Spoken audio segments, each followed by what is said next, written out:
بسم اللہ الرحمن الرحیم۔ صرف 5 منٹ کا مدرسہ قرآن و حدیث کی روشنی میں 309واں دن 9 ذی القعدہ۔ نمبر 1، اسلامی تاریخ۔ صحابہ رضی اللہ عنہم کی شہادت اور حضور صلی اللہ علیہ وسلم سے سچی محبت۔ غزوہ احد میں مارے گئے مشرکوں کے رشتہ داروں نے مسلمانوں سے بدلہ لینے کے لیے چند آدمیوں کو مدینہ بھیجا۔ انہوں نے خود کو مسلمان بتا کر حضور صلی اللہ علیہ وسلم سے اسلامی احکام اور قرآنی تعلیم کے لیے ماہرین قرآن کو اپنے ساتھ بھیجنے کی درخواست کی۔ آپ صلی اللہ علیہ وسلم نے حضرت عاصم بن ثابت رضی اللہ عنہ کی سرداری میں 10 صحابہ کو ان کے ساتھ روانہ کر دیا۔ راستے میں ان کے ساتھ بدعہدی کر کے 7 صحابہ رضی اللہ عنہم کو شہید کر دیا۔ باقی 3 صحابہ کو زندہ گرفتار کر لیا۔ حضرت خبیب رضی اللہ عنہ کو ابو سروعہ نے اپنے باپ حارث بن عامر کے بدلے میں شہید کر دیا۔ حضرت عبداللہ بن طارق رضی اللہ عنہ کو مکہ کے راستے میں زہران کے مقام پر شہید کر دیا گیا، اور صفوان بن امیہ نے تیسرے صحابی زید بن دثنہ رضی اللہ عنہ کو 50 اونٹ دے کر اپنے باپ کے بدلے میں قتل کرنے کے لیے خرید لیا۔ ان کی شہادت کے وقت قریش کے سردار تماشا دیکھنے آئے تو ابو سفیان نے، جو اس وقت تک مسلمان نہیں ہوئے تھے، موقع سے فائدہ اٹھاتے ہوئے کہا، زید، تمہارے بدلے اگر محمد کو قتل کر دیا جائے تو کیا تم اس کو پسند کرو گے؟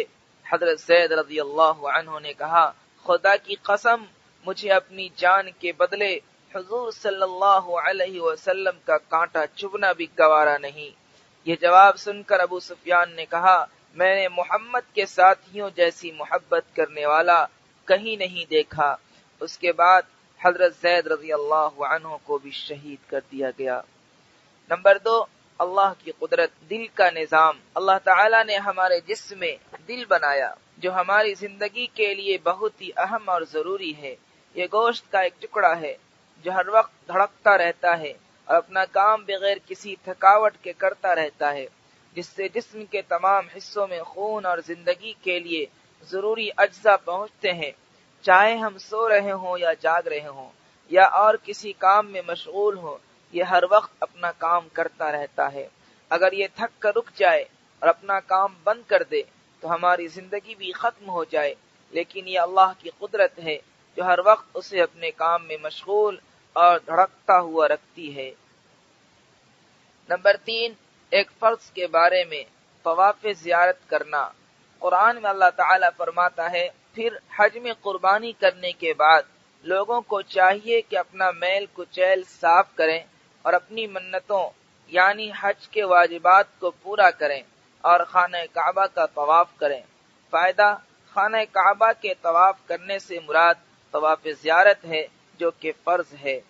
نمبر 4، ایک سنت کے بارے میں حجر اسود کو بوسہ دینا۔ رسول اللہ صلی اللہ علیہ وسلم نے طواف کیا اور حجر اسود کو جب بوسہ دیا تو اس پر منہ رکھ کر دیر تک روتے رہے۔ حضرت عمر رضی اللہ عنہ نے حضور صلی اللہ علیہ وسلم کو روتے ہوئے دیکھا تو وہ بھی رو دیے۔ رسول اللہ صلی اللہ علیہ وسلم نے فرمایا، اے عمر، یہ جگہ رونے ہی کی ہے۔ نوٹ: حجر اسود کو بوسہ دینا سنت ہے، لیکن کسی مسلمان کو تکلیف دینا حرام ہے، بس ایک سنت ادا کرنے کے لیے حرام کام کرنا جائز نہیں، لیکن بھیڑ کے وقت حجر اسود کی طرف ہاتھ کا اشارہ کر کے استلام کر لیں۔ نمبر 5، ایک اہم عمل کی فضیلت۔ صبح کی نماز کے بعد 100 مرتبہ تسبیحات۔ رسول اللہ صلی اللہ علیہ وسلم نے فرمایا، جو شخص صبح کی نماز کے بعد 100 مرتبہ تسبیح یعنی سبحان اللہ اور 100 مرتبہ تحلیل یعنی لا الہ الا اللہ پڑھے گا تو اس کے گناہ معاف کر دیے جائیں گے، چاہے اس کے گناہ سمندر کے جھاگ کے برابر ہوں۔ نمبر 6، ایک گناہ کے بارے میں گانا سننا۔ رسول اللہ صلی اللہ علیہ وسلم نے فرمایا، گانا دل میں نفاق کو ایسے اگاتا ہے جیسے پانی کھیتی کو اگاتا ہے۔ نمبر 7، دنیا کے بارے میں پیٹ بھر کر کھانا کھانا۔ رسول اللہ صلی اللہ علیہ وسلم نے فرمایا، کوئی برتن بھرنے کے اعتبار سے پیٹ سے برا نہیں ہے، یعنی جتنا پیٹ کا بھرنا برا ہے اتنا کسی برتن کا بھرنا برا نہیں ہے، اور چونکہ مجبوری ہے کھانا ہی پڑتا ہے، اس لیے 1/3 پیٹ کھانے کے لیے اور 1/3 پیٹ پینے کے لیے اور 1/3 سانس لینے کے لیے رکھنا چاہیے۔ نمبر 8، آخرت کے بارے میں اہل ایمان کا بدلہ۔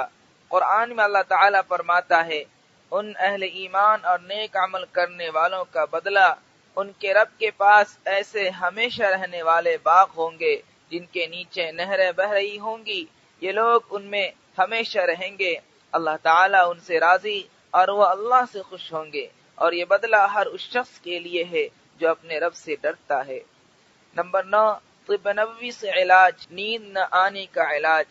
حضرت خالد بن ولید مخزومی رضی اللہ عنہ نے حضور صلی اللہ علیہ وسلم سے نیند نہ آنے کی شکایت کی تو آپ صلی اللہ علیہ وسلم نے فرمایا، جب تم سونے کے لیے بستر پر آؤ تو یہ کہہ لیا کرو، اللہم رب السماوات السبع وما اضلت ورب الارضین وما اقلت ورب الشیاطین وما اضلت کن لی جارا من شر خلقک کلہم جمیعا ان یفرط علی احد منہم او ان یبغی علی عز جارک وجل ثناؤک ولا الہ غیرک ولا الہ الا انت۔